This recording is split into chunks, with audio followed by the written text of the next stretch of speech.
بسم اللہ الرحمن الرحیم۔ حضرت شفیق بلخی رحمۃ اللہ علیہ 70 قلب نور ایمان سے روشن کر دیے۔ ایک مرتبہ کوئی بزرگ آپ کے یہاں تشریف لائے تو آپ نے از راہ مہمان نوازی اس دن 7 شمعیں روشن کیں۔ یہ دیکھ کر ان بزرگ نے اعتراض کیا، یہ تکلفات تو تصوف کے منافی ہیں۔ آپ نے فرمایا کہ میں نے تو یہ تمام شمعیں صرف خدا کے واسطے روشن کی ہیں، اور اگر آپ غلط سمجھیں تو پھر ان میں سے جو شمع خدا کے لیے روشن نہ ہو اس کو بجھا دیں۔ یہ سن کر وہ بزرگ تمام شب شمعوں کو بجھانے میں مشغول رہے، لیکن ایک بھی نہ بجھ سکی۔ پھر صبح کو آپ نے فرمایا کہ میرے ساتھ چلو، میں تمہیں قدرت کے عجائبات کا نظارہ کرانا چاہتا ہوں۔ چنانچہ جب ایک گرجا کے دروازے پر پہنچے تو وہاں ایک کافر بیٹھا ہوا تھا، اور اس نے آپ کو دیکھتے ہی بہت تعظیم کے ساتھ دسترخوان بچھوایا اور کھانا چن کر عرض کیا کہ آئیے ہم دونوں کھانا کھائیں۔ آپ نے فرمایا کہ خدا کے غنیم کے ساتھ کیسے کھا سکتا ہوں؟ یہ سن کر وہ ایمان لے آیا، اور اس کے ہمراہ مزید 69 مسلمان ہو گئے۔ اور اسی شب آپ نے خواب میں اللہ تعالیٰ کو یہ فرماتے دیکھا کہ اے احمد، تو نے ہمارے لیے 7 شمعیں روشن کیں، اور اس کے صلے میں ہم نے تیرے ہی وسیلے سے 70 قلب کو نور ایمانی سے منور کر دیا۔ حضرت خضر علیہ السلام سے علم دلوا دیا۔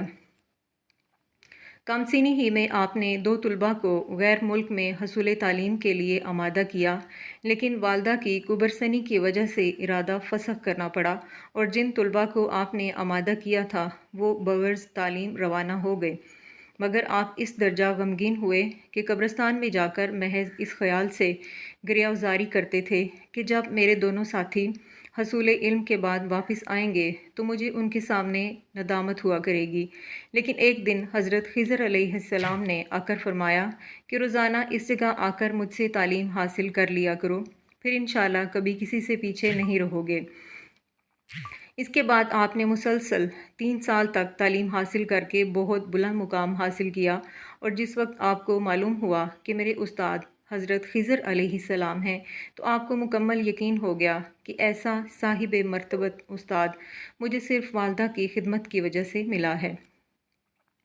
حضرت ابو بکر وراق رحمۃ اللہ علیہ سے روایت ہے کہ حضرت خضر رحمۃ اللہ علیہ ہر ہفتے بغرض ملاقات آپ کے پاس تشریف لایا کرتے تھے، اور آپ ان سے علمی بحثیں کیا کرتے تھے۔ ایک مرتبہ مجھے بھی جنگل میں اپنے ہمراہ لے گئے۔ وہاں میں نے دیکھا کہ درخت کے سائے میں ایک سونے کا تخت بچھا ہوا ہے، اور ایک نورانی شکل کے بزرگ اس پر جلوہ افروز ہیں۔ لیکن جب ان بزرگ نے آپ کو دیکھا تو خود تعظیماً تخت سے نیچے اتر آئے اور آپ کو اس پر بٹھا دیا۔ پھر یکے بعد دیگرے 40 بزرگوں کا اجتماع ہو گیا، جس کے بعد آسمان سے کھانا نازل ہوا اور سب نے مل کر کھا لیا۔ اس کے بعد نہ جانے آپ نے ان بزرگ سے کیا سوال کیا اور انہوں نے کیا جواب دیا جو میری سمجھ میں قطعاً نہ آ سکا۔ پھر وہاں سے روانگی کے بعد پلک جھپکتے ہی ہم لوگ ترمز پہنچ گئے، اور آپ نے فرمایا کہ جاؤ تمہیں سعادت نصیب ہو گئی۔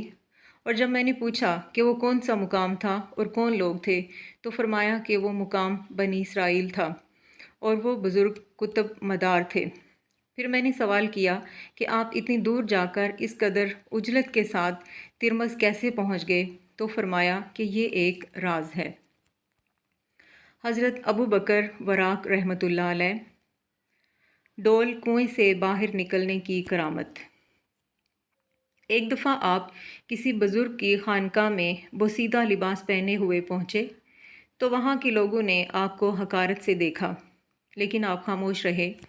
پھر ایک مرتبہ کنویں میں ڈول گر گیا تو آپ نے انہی بزرگ کے یہاں جا کر کہا کہ دعا فرما دیجئے کہ ڈول کنویں سے باہر آ جائے۔ یہ سن کر وہ بزرگ حیرت زدہ رہ گئے، لیکن آپ نے فرمایا کہ اگر اجازت ہو تو میں خود دعا کروں۔ چنانچہ اجازت کے بعد جب آپ نے دعا فرمائی تو ڈول خود بخود کنویں سے باہر نکل آیا۔